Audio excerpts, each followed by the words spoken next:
In their last report on the economic and market outlook for 2025, Vanguard are making some really bold statements. In short, they think we are heading in a very interesting decade when it comes to stock market returns. So let's delve into why they're making these predictions, and I'll share my thoughts on what this means for us at the end of the video. So first up, interest rates. Remember when you could get a mortgage for like 1.5% and the stock market was flying because cash earned nothing? Yeah, that world is kind of gone. Vanguard saying that interest rates might come down a bit from here, but they think we've entered what they call an era of sound money. Basically meaning interest rates that are higher than inflation and here to stay. So even though central banks are cutting rates right now, Vanguard expects them to settle at a higher level than anything we got used to in the 2010s. What does that mean in practice? Well, borrowing will stay more expensive, which will impact households and businesses alike. This makes a lot of sense because not only do higher interest rates cost you more when it comes to things like mortgages and loans, but they also impact businesses and governments too. For example, a new business will have to pay a lot more interest than it did a few years ago, and governments will need to be more cautious about borrowing due to higher interest payments. But on the flip side, saving finally pays again. In other words, if you're sitting on cash, it's no longer dead money. We're talking 5% savings accounts,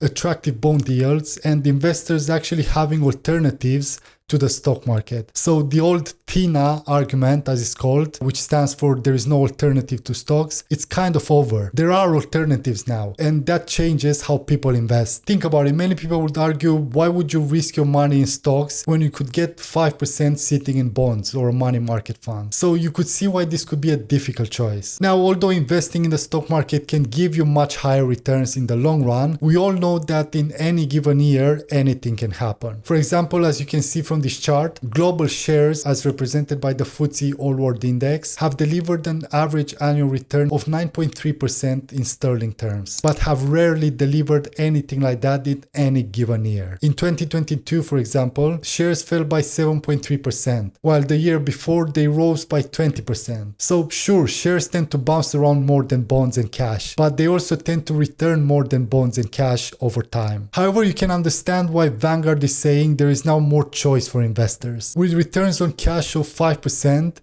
it can be easy to compare a negative return in a single year in the stock market with the returns available on cash. This could mean that if more people choose cash and bonds over stocks, stock prices could decrease because companies listed on the stock market might not appear as attractive to investors when interest rates are high. Now, one of the biggest shifts in this report is around bonds. Vanguard saying thanks to higher interest rates, bond yields are actually decent again. They now expect UK bonds to return an annualized 4.3 to 5.3% over the next decade, compared with the 0.8 to 1.8% annualized returns we expected before the rate hiking cycle began. This is before you take inflation into account. Similarly, for global bonds, excluding those in the UK, they expect annualized returns of 4.5 to 5.5% over the next 10 years. So the main investment that is meant to protect your investment portfolio from market crashes and give you a bit more stability sounds more appealing now than ever. And I really hope they're right about this, especially since bond investors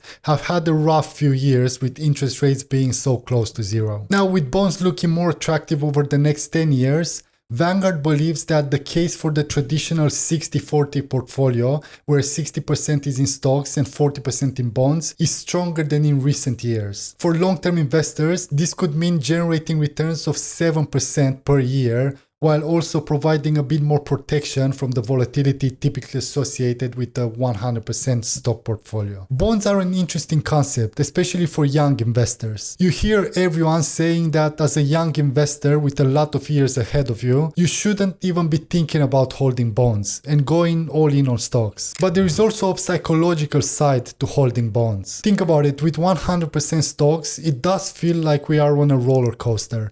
And many people just can't stomach a 50% drop, despite the fact that they have years ahead of them to ride out these market fluctuations. So sure, adding bonds to your portfolio may mean lower returns, but it could also make you feel more in control of your investments. Alright, let's now dive into what you've all been waiting for. Vanguard's stock market expectations. Looking at this data, Vanguard has analyzed different parts of the stock market and provided their opinions on whether they believe each segment is undervalued, fairly valued, or overvalued. This chart also illustrates how valuations have shifted over the past year, reflecting changes in their model. Comparing the current data with their models from a year ago, which is shown by the white circles, it's quite clear that most areas have become more inflated. As shown in this chart, they believe that most of the stock market is overvalued at the moment, with US stocks being particularly overvalued. Additionally, they believe that UK stocks are slightly better priced since their last analysis, although still in that overvalued segment. In terms of what this means for actual returns,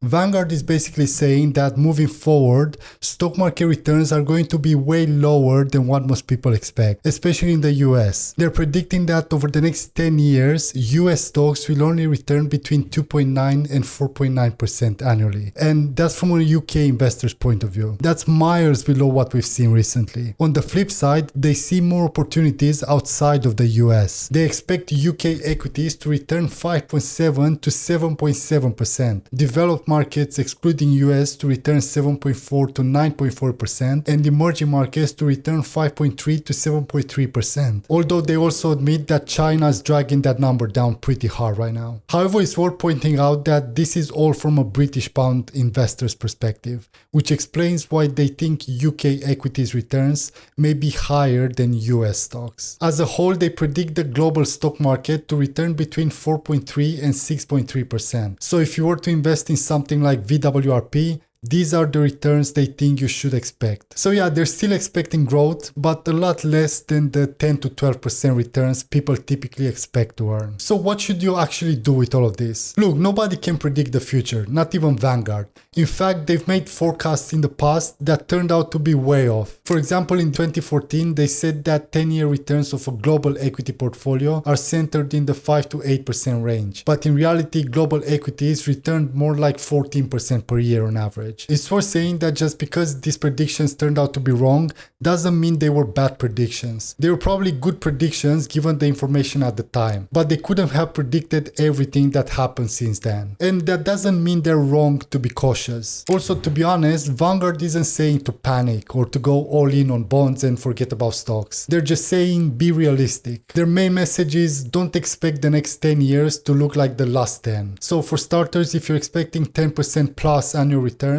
from your investments forever, you might need to adjust those expectations. Now, I try to look at this objectively and ask myself, where does the majority of the money go? The biggest answer seems to be US stocks. Every year since the global financial crisis, the S&P 500 has had positive returns. Except for 4 to 5 negative years, it has returned 10 to 30% annually. I understand that valuations, especially in the US, are quite high, and we're not returning to 0% interest rates anytime soon. But lowering future performance expectations for the next 10 years to such low numbers, I just can't see what they're seeing. I have trouble seeing how the slower international economies will generate higher stock returns when so much of the investment money is going into the still rapidly growing tech sector, which is primarily in the US. Plus, with ongoing advancements like AI, the tech sector is expected to keep growing strong. The thing is that they've predicted that international stocks will outperform US stocks and that the US market is overvalued and will underperform for so long now. They aren't wrong to think that, I get it, but they've also been wrong every single year. Let's not forget that investing is a long-term game. There are no shortcuts, and it's important to understand that nobody can predict the future. So my conclusion is simple. As a long-term investor, I stick to my plan. I maintain a well-diversified global portfolio, keep my costs low, and invest consistently every month inside my stocks and shares ISA. In fact, since I brought up stocks and shares ISAs, check out this video next where I'll share a few important things most people don't know or simply don't talk about when it comes to stocks and shares ISAs. See you there.